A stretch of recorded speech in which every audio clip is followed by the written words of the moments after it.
Hello students, welcome to ज्ञान शक्ति college YouTube channel. हम BSc final year nuclear physics unit first को continue करेंगे।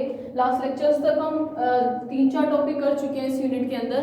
हमने रदरफोर्ड एक्सपेरिमेंट किया, इलेक्ट्रिक क्वाड्रुपोल मूवमेंट किया और बेसिक प्रॉपर्टीज ऑफ न्यूक्लियाई की, जिसमें सारी की सारी प्रॉपर्टीज इंपॉर्टेंट थी, चाहे वो रेडियस ऑफ न्यूक्लियाई आए, चाहे वो डेंसिटी ऑफ न्यूक्लियाई आपसे एग्जाम में पूछा जाए, चाहे पैरिटी पूछा जाए। पैरिटी तो मोस्ट इंपॉर्टेंट है, 2 नंबर के क्वेश्चन में 99% चांसेस आएगा। उसी की तरीके से एक और टॉपिक है एंगुलर मोमेंटम। उसके बाद हम बाइंडिंग एनर्जी टॉपिक पे जाएंगे, जो इस बुक के अंदर नेक्स्ट चैप्टर के अंदर आएगा। मैं जो जो टॉपिक आपको करवाऊंगी वही टॉपिक आपके एग्जाम्स में आए हुए। अगर आप बुक खोल के देखो तो काफी सारे टॉपिक हमें दिए हुए हैं, लेकिन वो सिलेबस में मेंशन नहीं है, इसीलिए उनको नहीं करेंगे।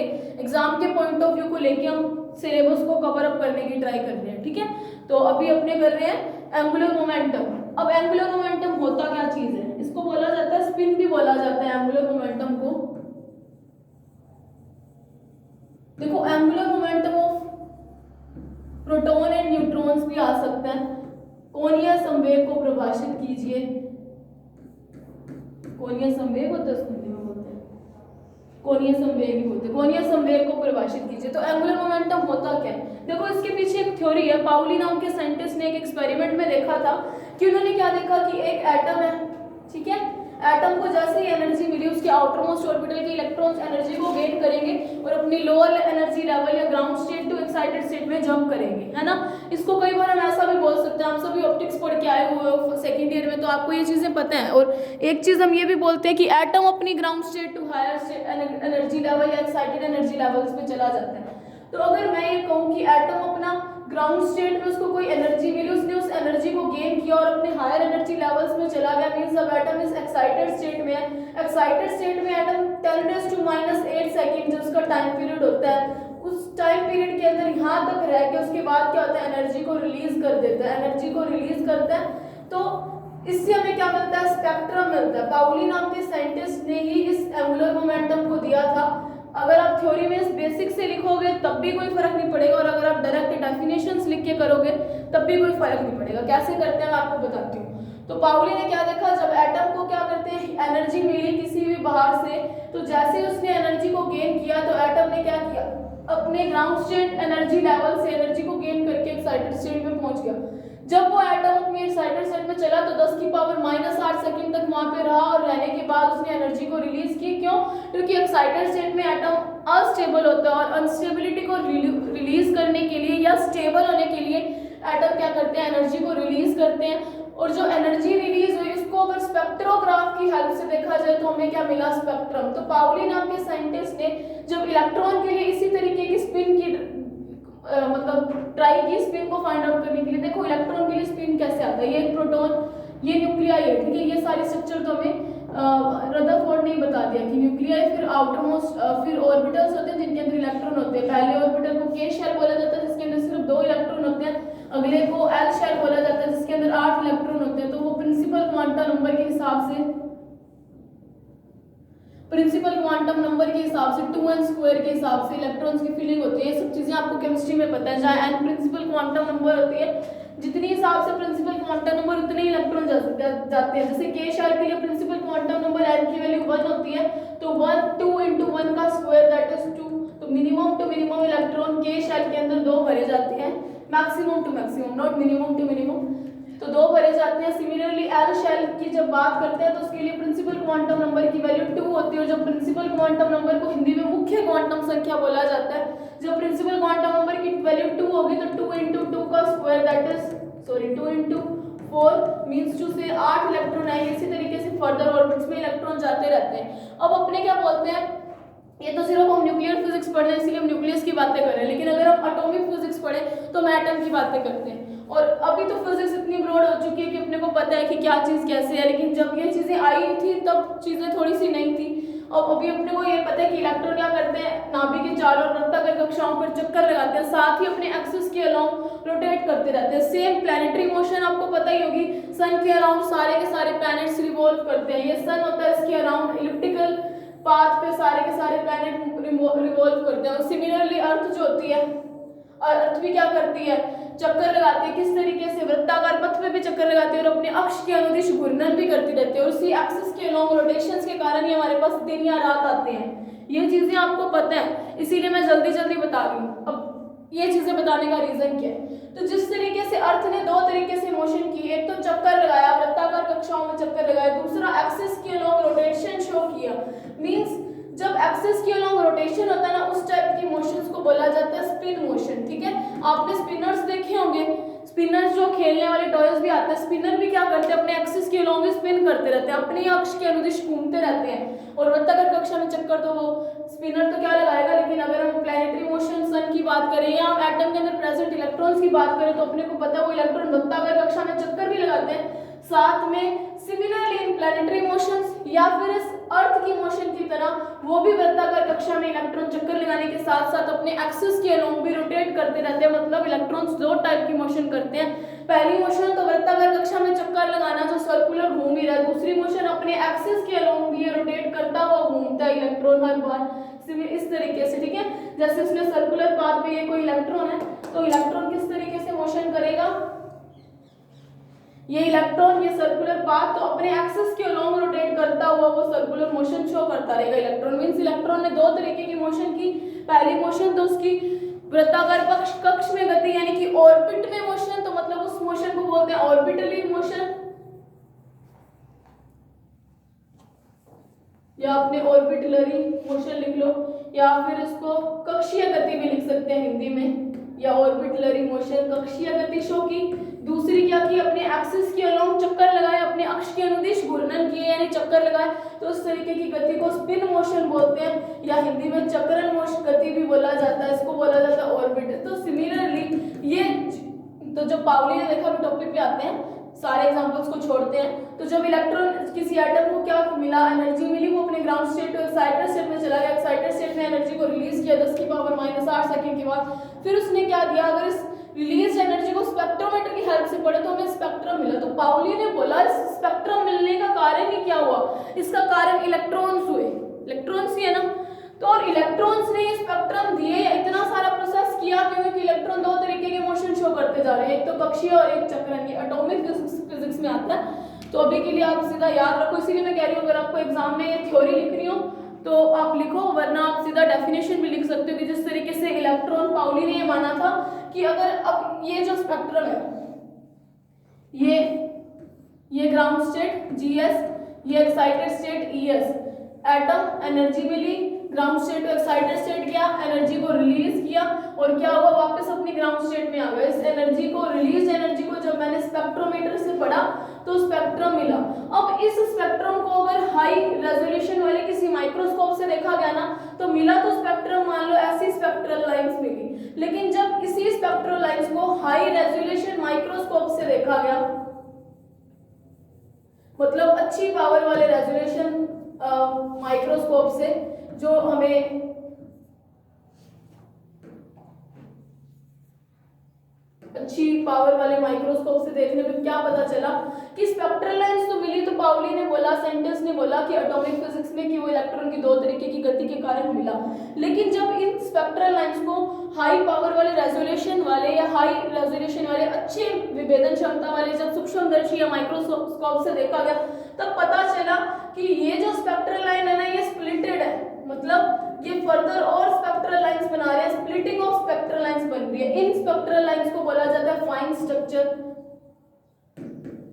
जो किसके कारण आए, जब इसको एटॉमिक फिजिक्स में पढ़ा गया, इलेक्ट्रॉन की दो तरीके की गति के कारण। ये चीजें भले ही आप एग्जाम में मत लिखना, समझने के लिए।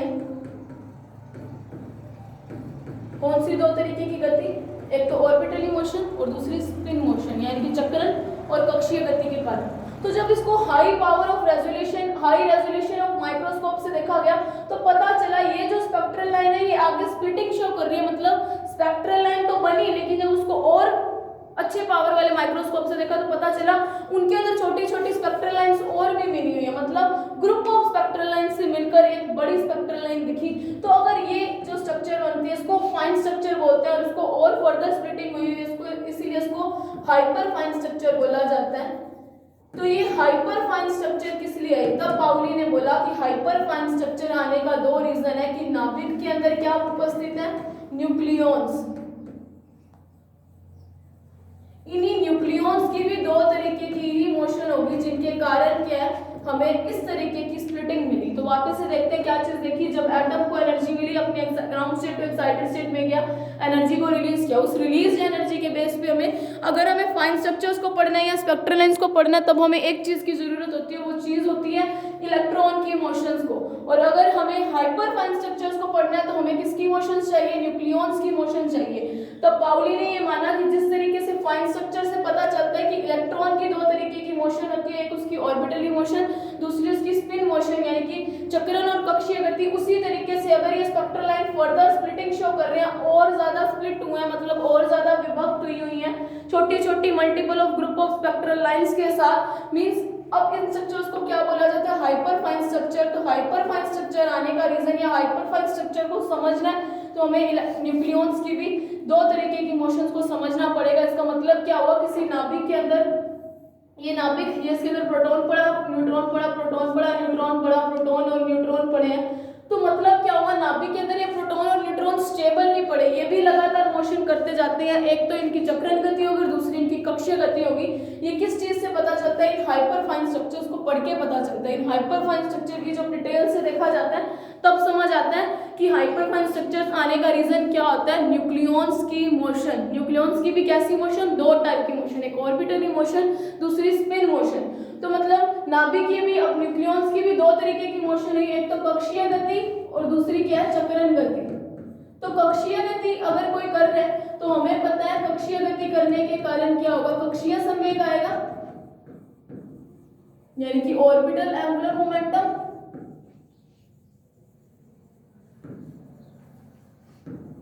और अगर कोई स्पिन मोशन कर रहा है तो उसके लिए हमारे पास क्या आएगा, स्पिन एंगुलर मोमेंटम। पेपर में आप डायरेक्ट यहां से भी लिख सकते हो कि जिस तरीके से इलेक्ट्रॉन दो तरीके की गति करते हैं, एक कक्षीय गति और एक चक्रण गति। कक्षीय गति मतलब अपने वृत्ताकार कक्षाओं के चारों ओर घूमते हैं, और चक्रण गति मतलब अपने एक्सिस के अलोंग रोटेट करते हैं। उसी तरीके से नाभिक में स्थित न्यूक्लियॉन्स भी दो तरीके की गति शो करते हैं, कक्षीय गति और एक चक्रण गति। कक्षीय गति मतलब वो सर्कुलर पाथ्स पे मोशन करते हैं, चक्रण गति मतलब जहाँ पे पड़े हैं वहाँ पे ही अपने एक्सिस के अलोंग रोटेट करते रहते हैं, मतलब स्पिन मोशन शो करते हैं। तो कक्षीय गति के कारण जो संवेग उत्पन्न होता है उसे कक्षीय कोणीय संवेग बोलते हैं, और चक्रण गति के कारण जो संवेग उत्पन्न होता है उसको चक्रण कोणीय संवेग बोलते हैं। यानी चक्रण गति के कारण या स्पिन मोशन के कारण जो मोमेंटम मिला उसको स्पिन एंगुलर मोमेंटम बोलेंगे, और जो ऑर्बिटली मोशन के कारण जो मोमेंटम मिला उसको ऑर्बिटली एंगुलर मोमेंटम बोलेंगे। इसको हम स्मॉल एल से शो करते हैं ऑर्बिटली एंगुलर मोमेंटम को, और इसको स्मॉल एस से शो करते हैं। अब हमने तो सिर्फ एक न्यूक्लियन की बात की है, एक प्रोटॉन और एक न्यूट्रॉन की, लेकिन हमें पता है मल्टीपल ऑफ न्यूट्रॉन्स और प्रोटॉन्स होते हैं। और ये जो एंगुलर मोमेंटम एल होता है और ये जो एस होता है, इनकी वैल्यू फिक्स होती है। एल की वैल्यू होती है √L+1 एच कट, और इसकी वैल्यू होती है √S+1 एच कट। यानी कि चाहे कैसा भी मोमेंटम आए वो हमेशा एच कट का मल्टीपल आएगा। ये चीज आपको याद रखनी पड़ेगी। ये फॉर्मूला, ये केमिस्ट्री में आते हैं ये फॉर्मूलाज, तो अगर आपको थ्योरी में आपके लिए 2 मार्क्स में ही आएगा, ये बड़े नंबर में क्वेश्चन नहीं आने वाला। तो इन सब चीजों को लिखने की बजाय आपको समझाने के लिए थी, इसको भले आप मत लिखना, आप यहाँ से लिखना कि इलेक्ट्रॉन की कक्षीय गति और चक्रण गति दोनों होती है। उसी तरीके से नाभिक के अंदर न्यूक्लियॉन्स प्रेजेंट है, एलिमेंट्री पार्टिकल्स प्रेजेंट है, तो उन एलिमेंट्री पार्टिकल्स की भी 2 टाइप की मोशन होगी। पहली उनकी कक्षीय गति, तो कक्षीय गति के कारण जो मोमेंटम प्रोड्यूस होगा उसको हम बोलेंगे ऑर्बिटल एंगुलर मोमेंटम, और जो स्पिन मोशन के कारण मोमेंटम प्रोड्यूस हो रहा है उसको हम स्पिन एंगुलर मोमेंटम बोलेंगे। तो अब स्पिन एंगुलर मोमेंटम को एस से शो करते हैं, और ऑर्बिटली मोमेंटम को, ऑर्बिटल एंगुलर मोमेंटम को स्मॉल एल से शो करते हैं। तो उसकी वैल्यू ये होती है, आपको याद रखनी पड़ेगी। सो अगर मैं टोटल एंगुलर मोमेंटम निकालूं फॉर अ न्यूक्लियन, एक न्यूक्लियन की, एक प्रोटॉन एक न्यूट्रॉन की बात करूं, चाहे ये दोनों प्रोटॉन की बात करें, ये भी प्रोटॉन ये भी प्रोटॉन, चाहे दोनों न्यूट्रॉन्स की बात करें, यानी एक न्यूक्लियन की ओनली, ठीक है। न्यूक्लियन का मतलब चाहे वो प्रोटॉन हो चाहे वो न्यूट्रॉन हो, ठीक है। तो एक न्यूट्रॉन के लिए जो मेरे को टोटल एंगुलर मोमेंटम निकालना वो कितना आएगा, L+S का सम आएगा, है ना। L+S का सम आता है। हमें पता है नाभिक के अंदर सिर्फ एक न्यूक्लियन तो पड़ा नहीं है, मल्टीपल न्यूक्लियन हो सकते हैं। हम हीलियम की बात करें तो हमें पता है H11 प्रोटियम की बात करें तो एक ही न्यूक्लियन होगा, H12 करूं तो 2 न्यूक्लियंस हो जाएंगे, या अगर मैं ऑक्सीजन की बात करूं O8 16 16 न्यूक्लियंस हो जाएंगे। मतलब अलग अलग एटम में अलग अलग नंबर ऑफ न्यूक्लियंस होते हैं। तो मतलब जो टोटल एंगुलर मोमेंटम J है वो किसके अगर L कौन सा है, angular only orbital angular momentum है। और अगर मुझे मल्टीपल ऑफ न्यूक्लियॉन्स किसी भी एटम के न्यूक्लियस के अंदर पड़े हैं तो मैं उसको क्या बोलूंगी, टोटल एंगुलर मोमेंटम हर एक न्यूक्लियॉन के लिए, नाभिक में स्थित प्रत्येक न्यूक्लियॉन के लिए कुल कक्षीय संवेग, कक्षीय कोणीय संवेग की वैल्यू कितनी आएगी, जितने उसके L1 plus L2 plus L3 plus so on, जितने भी उसके अंदर न्यूक्लियॉन्स पड़े होंगे उनके कक्षीय संवेग के बराबर। सिमिलरली अगर मैं कैपिटल S निकालूं, मतलब total spin angular momentum for nucleons, उसकी वैल्यू क्या आएगी, small s plus small s2 plus small s3 plus so on. तो सिमिलरली अगर मुझे टोटल एंगुलर मोमेंटम निकालना, उसकी वैल्यू क्या आएगी, समीशन, या इसको मैं ऐसे लिख सकती हूँ, capital L plus capital S, और इस J की वैल्यू भी यही आती है, स्मॉल j, स्मॉल j की वैल्यू भी इसी तरीके से होती है जैसे इसकी आती है, small j plus 1 into H cut. तो ये वैल्यूज आपको याद रखनी होगी, ये डेफिनेशन में आपके पास आ सकते हैं और इनका कोई खास यूज नहीं है। तो एंगुलर मोमेंटम ऑर्बिटल मोशन के कारण orbital angular momentum, spin motion के लिए कारण स्पिन एंगुलर मोमेंटम, हर एक न्यूक्लियॉन के लिए कुल कक्षीय कोणीय संवेग, तो वो कैपिटल आएगा, हर एक कैपिटल L आएगा, हर एक न्यूक्लियॉन के लिए कुल चक्रण कोणीय संवेग कैपिटल S आएगा। तो अगर मैं पूरे के पूरे एटम में प्रेजेंट नाभिक के अंदर स्थित कुल न्यूक्लियनों के लिए जब कोणीय संवेग निकालूं, ये J जो होता है ये टोटल एंगुलर मोमेंटम होता है।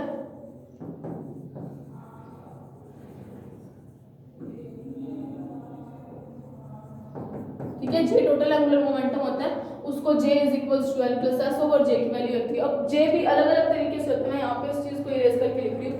अब J की वैल्यूज भी किस चीज पे डिपेंड करती है, न्यूक्लियॉन्स पे डिपेंड करती है ना, मतलब A और Z पे डिपेंड करती है। A क्या होता है, न्यूक्लियॉन्स होते हैं, Z लिखने की जरूरत ही नहीं है। अगर A पे डिपेंड करते हैं, अगर A की वैल्यू जो है, अब J की वैल्यू भी अलग अलग तरीके से निकलती है, J की वैल्यू 0 1 2 3 कुछ भी हो सकती है, 1/2 3/2 4/2 कुछ भी वैल्यू आ सकती है। तो J की वैल्यू अलग अलग कैसे आती है, तो जो J की वैल्यू दो तरीके से आती है। एक तो A अगर इवन हो, A even though he case में हो सकता है, या तो नंबर ऑफ प्रोटॉन सम हो, सम मतलब इवन होता है, या फिर क्या हो, नंबर ऑफ न्यूट्रॉन्स, प्रोटॉन और न्यूट्रॉन दोनों सम हो, तब तो आती है J की वैल्यू 0।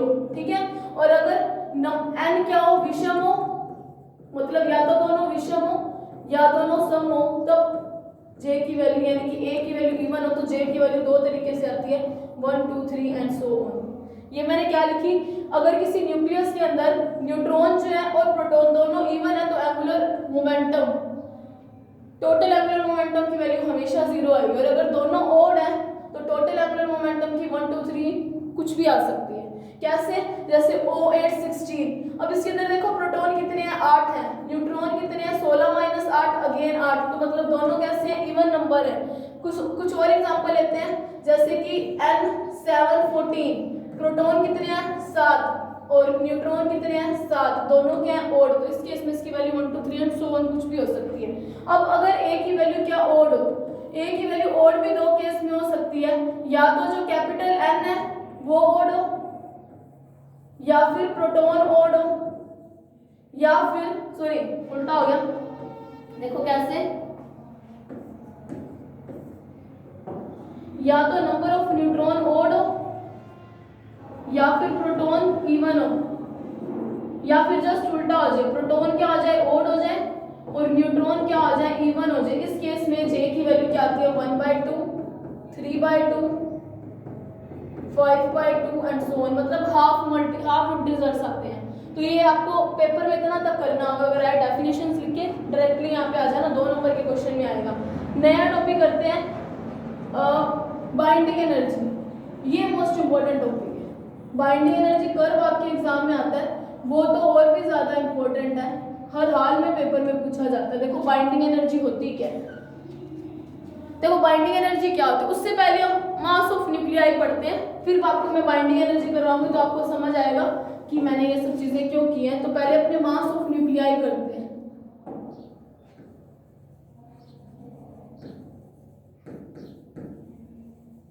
नाभिक का द्रव्यमान, अब देखो नाभिक का द्रव्यमान कैसे आएगा, हमें पता है कि ये न्यूक्लियस किससे बनके मिलके बना, nucleus is a combination of proton and neutrons, है ना।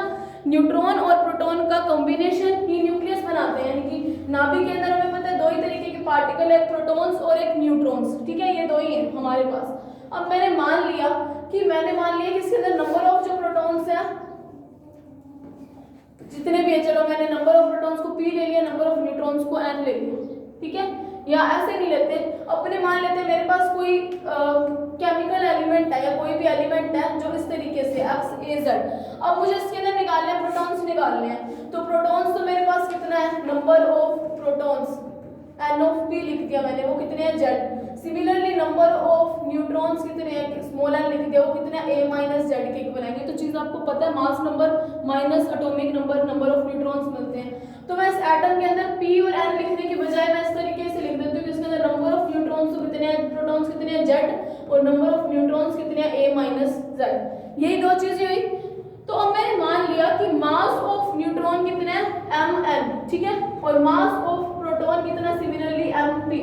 p इसके पैरों में दिखा रहा है कि मास ऑफ प्रोटॉन की बात कर रहे हैं, m इसके पैरों में दिखा रहा है कि मास ऑफ न्यूट्रॉन। मैं क्या करवा रही हूँ, mass of nuclear, most important चीजें करवा रही हूँ। बाइंडिंग एनर्जी और बाइंडिंग एनर्जी कर्व, इन दोनों में से एक चीज आपके पेपर में हर हालत में आएगी, छोटे नंबर में बाइंडिंग एनर्जी की डेफिनेशन भी आ सकती है, तो ये चीजें इंपॉर्टेंट है। उससे पहले मास ऑफ न्यूक्लियर पढ़ना जरूरी है, नाभिक का द्रव्यमान पढ़ना जरूरी है। तो देखो हमने क्या देखा कि कोई x है या कोई x एलिमेंट है, उसके लिए मैंने नंबर ऑफ प्रोटॉन्स निकाले z है, नंबर ऑफ न्यूक्लियॉन्स निकाले न्यूट्रॉन्स निकाले a माइनस z। मींस हमें पता चला नाभिक के अंदर z तो प्रोटॉन्स देते हैं और a माइनस z न्यूट्रॉन्स देते हैं। इसके अलावा नाभिक के अंदर हमें अभी तक ये पता है कि कुछ नहीं होता, हालांकि होता है, कई सारे एलिमेंट्री पार्टिकल्स होते हैं न्यूक्लियस के अंदर, वो जब भी आएंगे आपको एलिमेंट्री फिजिक्स के अंदर पढ़ोगे आप उन सब चीज़ों को। एलिमेंट्री पार्टिकल्स ऐसे पार्टिकल होते हैं जो हमें अभी तक छोटे से छोटे पार्टिकल्स हमें पता है वो प्रोटॉन और न्यूट्रॉन्स होते हैं और इलेक्ट्रॉन्स होते हैं, इनसे भी ज़्यादा छोटे पार्टिकल्स होते हैं कोई, तो वो एलिमेंट्री पार्टिकल्स होते हैं, वो भी काफ़ी सारे टाइप के होते हैं। नीटा पार्टिकल्स होते हैं, पायोन्स होते हैं, क्वार्क्स होते हैं, up quark, down quark, charm quark, BT quark, बहुत सारे पार्टिकल्स आते हैं, तो वो आप एलिमेंट्री फिजिक्स में पढ़ोगे। तो अभी तक हमें इतना पता है कि न्यूक्लियस के अंदर दो ही चीजें हैं, प्रोटॉन और न्यूट्रॉन। z प्रोटॉन्स है, a माइनस z न्यूट्रॉन्स है, मास ऑफ प्रोटॉन mp है, मास ऑफ न्यूट्रॉन mn है। अब मैंने मान लिया कि जो नाभिक है, मैंने निकालना क्या, मास ऑफ न्यूक्लियर, तो नाभिक का मास मैंने निकाल दिया m, ठीक है। अब मुझे पता है नाभिक के अंदर अगर कण ही दो तरीके के हैं, मैं सारे के सारे पार्टिकल्स को जोड़ दूं उनके मास को, तो मेरे पास तो न्यूक्लियस का मास आना चाहिए। Means mass of nucleus capital M किसके को आना चाहिए, Z into mass of proton, Z मतलब जितने नंबर है इंटू टोटल। अगर इसके अंदर दो प्रोटॉन है, ठीक है, ठीक है, दो प्रोटॉन है, एक प्रोटॉन का मास मुझे पता है, मान लो 4 है, मैं फॉर एग्जांपल बता रही हूँ, 4 नहीं होता, ठीक है, एक प्रोटॉन का मास मान लो इतना है, तो दो प्रोटॉन का कैसे निकालूंगी, 4 गुना 2 यानी कि 8 आ जाएगा, जितना भी है ना। तो उस तरीके से मैंने लिख दिया Z इंटू mp। तो टोटल मास ऑफ प्रोटॉन्स मैंने क्या लिख दिया, Z into mp, plus total mass of neutron क्या लिख दूं, mn a into a minus z, मतलब total number of neutrons into mass of a neutron. तो टोटल मास के इक्वल आना चाहिए, लेकिन जब स्पेक्ट्रोग्राम से, सॉरी मास स्पेक्ट्रोमीटर से, यानी कि जब मास मेजरमेंट करने वाली यूनिट से या मास मेजरमेंट करने वाली डिवाइस से जब किसी न्यूक्लियाई का मास निकाला गया, तब ये देखा गया कि उसका जो मास था वो नाभिक के मास की कंपैरिजन में कम आया। कैसे, अगर मैं न्यूक्लियॉन्स के मास को जोड़ दूं, न्यूक्लियॉन्स का मास जो भी आएगा, सपोज करो वो कुछ आ रहा है 2.467 आ रहा है, और जो स्पेक्ट्रोमीटर से जो मास निकाला उसी न्यूक्लियाई का, सेम नंबर ऑफ प्रोटॉन और न्यूट्रॉन वाले न्यूक्लियाई का, तो उसकी कुछ वैल्यू आएगी 2.304 फॉर एग्जांपल, ऐसा आएगा। मींस मास के अंदर कुछ ना कुछ कमी हमेशा आपको दिखेगी। तो मास में ये जो कमी आती है, इस कमी को बोला जाता है मास डिफेक्ट, यानी कि हिंदी में बोला जाता है इसको द्रव्यमान क्षति। ये है क्या चीज, ये पता किस तरीके से आती है, अपने को पता है नाभिक के अंदर प्रोटॉन्स और न्यूट्रॉन्स पड़े हैं। अब नाभिक का साइज हम हर बार बोलते जा रहे हैं कि 10⁻⁻15 मीटर, यानी कि फर्मी रेंज की रेडियस वाला एक स्फेरिकल स्ट्रक्चर होती है जिसके अंदर न्यूक्लियॉन्स पड़े होते हैं। तो इतने छोटे, इतनी प्रिसाइज सी जगह के अंदर प्रोटॉन्स कैसे रह सकते हैं, क्योंकि हमें तो इलेक्ट्रोस्टैट में coulomb repulsion forces, coulomb forces पढ़ चुके हैं, तो हमें पता है कि अपोजिट अगर चार्ज हो तो उन दोनों के बीच में अट्रैक्शन फोर्स काम करेगा, वो एक दूसरे को अपने पास खींचेगा। और अगर चार्ज नेगेटिव, मतलब सेम चार्ज वाले चार्ज पार्टिकल्स एक साथ पड़े हो तो वो एक दूसरे को क्या करेंगे, रिपल करेंगे, दूर दूर भगाएंगे।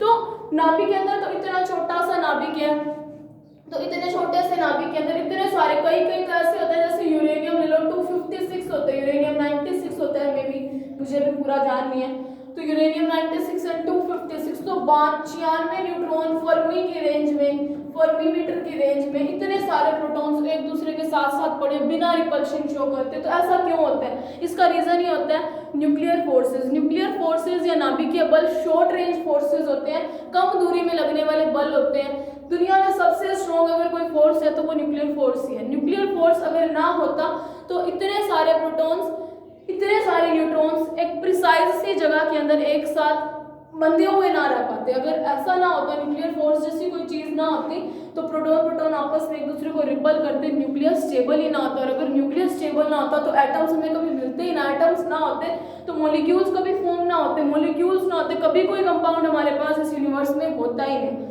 तो न्यूक्लियॉन्स, इतने सारे न्यूक्लियॉन्स का इतनी छोटी जगह में रहने का कारण ये होता है न्यूक्लियर फोर्सेस होता है। अगर न्यूक्लियर फोर्सेस को और अगर हम ढंग से देखेंगे ना, तो मैं आपको मेसॉन थ्योरी करवाऊंगी, वहाँ पे आपको पता चलेगा कि मैं कैसे ये चीज़ें बोल रही हूँ। इस 1-2 दिनों में हम मेसॉन थ्योरी पढ़ेंगे तो वहाँ पे ये चीज़ें आएंगी। तो न्यूक्लियर फोर्सेस में पता है कैसे होता है, इतने सारे प्रोटॉन्स होते हैं, जेड प्रोटॉन हो और A-Z न्यूट्रॉन हो। न्यूट्रॉन्स तो चलो न्यूट्रल पार्टिकल है, ये तो एक बार फिर भी हम मान ले कि रह सकते हैं, बीच में कोई फोर्स ही नहीं काम करेगा। लेकिन इतने सारे प्रोटॉन एक दूसरे के साथ रह रहे हैं, इसका मतलब क्या, किसी तरीके का ऐसा फोर्स काम कर रहा है जो इनको एक दूसरे के साथ रख रहा है, उसको बोला जाता है न्यूक्लियर फोर्स। नाभिकीय बल, नाभिकीय बल क्या करता है, जब प्रोटॉन और न्यूट्रॉन एक साथ इतनी छोटी जगह में होते हैं तो वो हर बार एक दूसरे से कुछ ना कुछ तो इंटरेक्शन करेंगे। इतने सारे पार्टिकल एक साथ पड़े हैं तो हो सकता है वो टकराएं या कुछ भी कर सकते हैं। तो इतने सारे पार्टिकल जब साथ पड़े होते हैं ना, तो आपस में जब इंटरेक्शन करते हैं ना, तो कोई ना कोई पार्टिकल्स ऐसे होते हैं जिनका एक्सचेंज चलता रहता है। वो आप मेसॉन थ्योरी में पढ़ोगे, ऐसा लगता है जैसे एक बंदे ने बोल दी और दूसरे ने पकड़ी हो। मेसॉन थ्योरी में अच्छे से समझाऊंगी वो चीज़। होता क्या, इतने सारे प्रोटॉन्स और इतने सारे न्यूट्रॉन्स एक दूसरे के साथ साथ पड़े होते हैं, तो वो किसी ना किसी तरीके की इंटरेक्शन शो करते रहते हैं, आपस में कोई ना कोई अंतर क्रिया, कोई ना कोई चीज़ करते रहते हैं। हो सकता है वो टकराएं, हो सकता है कुछ भी करें, या कोई एलिमेंट्री कोई पार्टिकल को रिलीज करें, वहाँ से एलिमेंट्री पार्टिकल आते हैं। तो एक्सचेंज करने के कारण या इन्हीं इंटरेक्शन के कारण कुछ ना कुछ पार्टिकल्स का एक्सचेंज चलता रहता है। इन्हीं पार्टिकल्स के एक्सचेंज के कारण क्या होता है, इतनी छोटी सी जगह के अंदर इतने सारे प्रोटॉन्स और न्यूट्रॉन्स एक साथ रह सकते होते हैं। और वो न्यूक्लियर फोर्स होते हैं, जो शॉर्ट रेंज फोर्स होते हैं, यूनिवर्स में सबसे स्ट्रॉन्ग होते हैं, पार्टिकल्स को बांध के रखने का काम करते हैं। तो वापस से मास ऑफ न्यूक्लियाई पे आते हैं। तो ये चीज़ें मैं रब कर रही हूँ।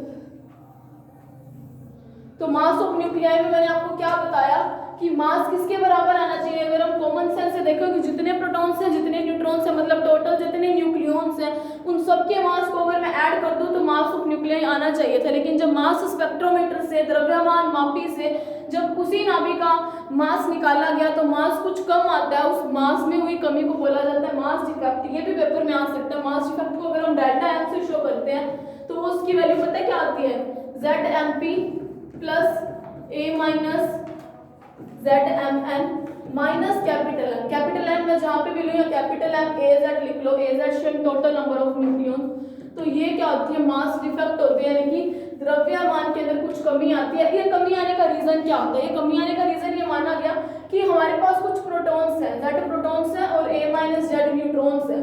अब इन Z प्रोटॉन्स और A-Z न्यूट्रॉन्स को एक साथ कहीं लाके हमें नाभिक के अंदर छोड़ना है, तभी नाभिक बनेगा ना।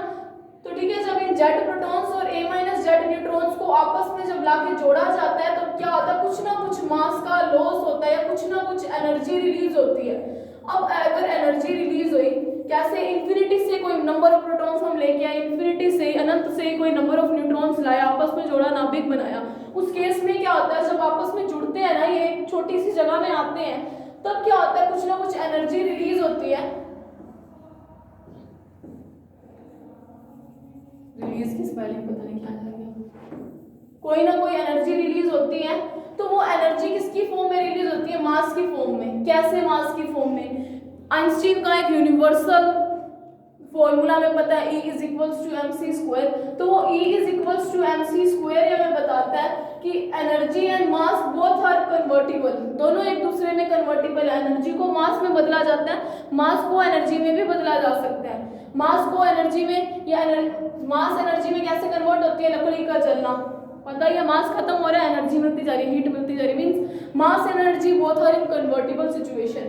तो ये आइंस्टीन की थ्योरी यहाँ पे काम आती है कि जब अनंत से कुछ प्रोटॉन्स को और कुछ न्यूट्रॉन्स को आपस में लाके एक छोटी सी जगह के अंदर जब बांधा जाता है ना, तो कुछ ना कुछ एनर्जी रिलीज होती है। अब आइंस्टीन के हिसाब से energy and mass both are convertible, दोनों एक दूसरे में बदल सकते हैं। तो तब माना जाता है कि मास में कमी आना, स्पेक्ट्रोमीटर ने मास के अंदर कुछ कमी दी, डेल्टा एम की वैल्यू आई, मतलब जिसको द्रव्यमान शक्ति या मास डिफेक्ट बोला जाता है, उसका आने का रीजन यही है कि जब इतने सारे प्रोटॉन्स को साथ लाके एक छोटे से नाभिक के अंदर छोड़ा जाता है, तब कुछ ना कुछ एनर्जी रिलीज होती है। क्योंकि एनर्जी और मास दोनों कन्वर्टिबल है, तब ये माना जाता है कि एनर्जी रिलीज होने का मतलब कुछ ना कुछ मास में कमी आना। अगर मास में कमी आती है, इसीलिए यहाँ पे डेल्टा एम की कुछ वैल्यू आती है, मास डिफेक्ट आएगा, तो आपको ये लिखना है कि नाभिक का द्रव्यमान उसके अंदर प्रेजेंट न्यूक्लियॉन्स के द्रव्यमान के योग के बराबर आना चाहिए। लेकिन स्पेक्ट्रोमीटर से जब देखा गया तो टोटल मास उसके बराबर नहीं आया, इसी को बोला जाता है मास डिफेक्ट। और बराबर ना आने का रीजन यही है कि energy and mass both are convertible. जब इतने सारे प्रोटॉन्स और न्यूट्रॉन्स को एक छोटी सी जगह में लाया गया, तब कुछ ना कुछ एनर्जी रिलीज होती है, और उस रिलीज एनर्जी मास की फॉर्म में रिलीज होती है, इसीलिए डेल्टा एम की कुछ ना कुछ वैल्यू आती है। अब एक और चीज करते हैं, बाइंडिंग एनर्जी, छोटी सी डेफिनेशन है ताकि कल हम बाइंडिंग एनर्जी कब कर सकें। बाइंडिंग एनर्जी को हिंदी में बोला जाता है बंधन ऊर्जा। अब ये बंधन ऊर्जा क्या चीज है? देखो, हमने देखा कि हमारे पास डेल्टा एम की कुछ वैल्यू आती है, वो कितनी आती है? ZMP plus A minus ZMN minus capital M AZ, यानी कि न्यूक्लियस के मास, इन दोनों की मास के कंपैरिजन में कुछ कम आएगा, दोनों के टोटल मास के कंपैरिजन में, तो उसको मास डिफेक्ट बोला जाता है। तो इसका मतलब क्या हुआ कि जितनी एनर्जी Z प्रोटॉन्स को और A माइनस Z न्यूट्रॉन्स को साथ लाना, किसके अंदर? एक न्यूक्लियस के अंदर, ये न्यूक्लियस के अंदर लाके छोड़ दिया, तो मतलब जितनी एनर्जी रिलीज हुई थी, जितनी ऊर्जा मुक्त हुई थी, वो किसकी फॉर्म में हुआ था? मास की फॉर्म में एनर्जी क्या हुई? रिलीज हुई। मतलब मास के अंदर कुछ कमी आना बता रहा है कि एनर्जी रिलीज हुई थी। अगर जितनी मास के अंदर कमी हुई, जितनी ऊर्जा के अंदर कमी हुई, अगर उतनी ही ऊर्जा हम किसी न्यूक्लियस को बाहर से दे दें, न्यूक्लियस को बाहर से हम उतनी अमाउंट की एनर्जी दे दें जितनी क्या नाभिक बनते टाइम रिलीज हुई थी, मुक्त हुई थी, अगर उतनी ऊर्जा हम बाहर से दे दें, तो उस नाभिक में से हम क्या कर सकते हैं? प्रोटॉन और न्यूट्रॉन्स को अलग अलग कर सकते हैं। प्रोटॉन और न्यूट्रॉन्स को नाभिक से बाहर निकालने के लिए जो ऊर्जा हमें देनी पड़ती है, उसी एनर्जी को बोला जाता है बाइंडिंग एनर्जी। ठीक है, बाइंडिंग एनर्जी वापस से देखते हैं क्या है। Z proton A minus Z neutrons को एक साथ लाके नाभिक बनाया, नाभिक जैसे ही बनाया तो कुछ ना कुछ एनर्जी रिलीज हुई, और उस रिलीज एनर्जी ने बताया कि मास डिफेक्ट आएगा, because both are convertible, energy and mass both are convertible. इसका रीजन हमें किससे पता चलता है? एनर्जी मास रिलेशन से। अगर जितनी एनर्जी यहाँ पे रिलीज हुई थी, अगर मैं नाभिक को उतनी एनर्जी दे दूं, तो जो हमने चीज बनाई थी न्यूक्लियस A माइनस Z2Z, यानी कि नाभिक बनाया, उसको वापस से A माइनस Z न्यूट्रॉन्स और प्रोटॉन्स में अलग अलग कर सकते हैं। मतलब क्या हुआ?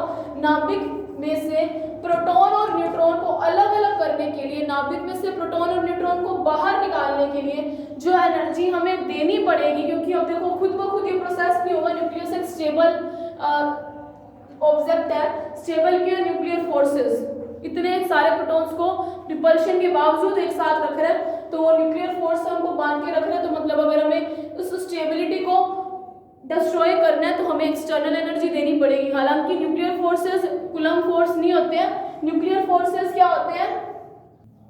तो देखो क्या किया, न्यूक्लियस बनाया, न्यूक्लियस को वापस से प्रोटॉन और न्यूट्रॉन में फ्री करने के लिए, मतलब प्रोटॉन और न्यूट्रॉन अलग अलग करने के लिए हमें बाहर से एनर्जी देनी पड़ेगी। उसी एनर्जी को बाइंडिंग एनर्जी BE या फिर बाइंडिंग एनर्जी टोटल आप लिख सकते हो, वैसे BE से शो किया जाता है बार बार, तो बाइंडिंग एनर्जी बोलते हैं। उस बाइंडिंग एनर्जी की वैल्यू कैसे है? अपने को पता है Z प्रोटॉन्स और A माइनस Z न्यूट्रॉन्स को जब पास पास लाया, एक नाभिक बनाया A माइनस Z वाला, तब क्या हुआ? एनर्जी रिलीज हुई, और एनर्जी रिलीज क्या दिखा रहा है? मास की फॉर्म में एनर्जी रिलीज हुई है। मास की फॉर्म में एनर्जी रिलीज होना ही मास स्पेक्ट्रोमीटर से मास डिफेक्ट आना बताता है, और मास डिफेक्ट हमेशा आएगा, चाहे नाभिक, चाहे एटम कैसा भी क्यों ना हो। ऑक्सीजन ले लो, नाइट्रोजन ले लो, यूरेनियम ले लो, क्रिप्टॉन ले लो, बेरियम ले लो, हर किसी एटम के लिए मास डिफेक्ट जरूर आएगा, ये आएगा, ये कभी ऐसा नहीं हो सकता कि मास डिफेक्ट की वैल्यू 0 हो जाए। तो उतनी अगर एनर्जी हम दे दें तो हमारे पास क्या आएगी, बाइंडिंग एनर्जी। तो जितनी एनर्जी हम दे सकते हैं मास डिफेक्ट इंटू सी स्क्वायर कर दो तो वो बाइंडिंग एनर्जी के बराबर आता है। तो इसको बाइंडिंग एनर्जी बी की भी लिख सकते हैं। तो बी की वैल्यू क्या होती है, डेल्टा एम सी स्क्वायर, यानी कि Z M P plus A minus Z M N minus capital A Z C square के इक्वल आती है बाइंडिंग एनर्जी आती है। तो कल हम बाइंडिंग एनर्जी कर्व पढ़ेंगे। तो आज के बाद इसमें डेफिनेशंस खत्म हो जाएंगे, अब सीधा टॉपिक करेंगे और ये डेफिनेशंस भी इम्पोर्टेंट है। So that's it for today, thank you very much.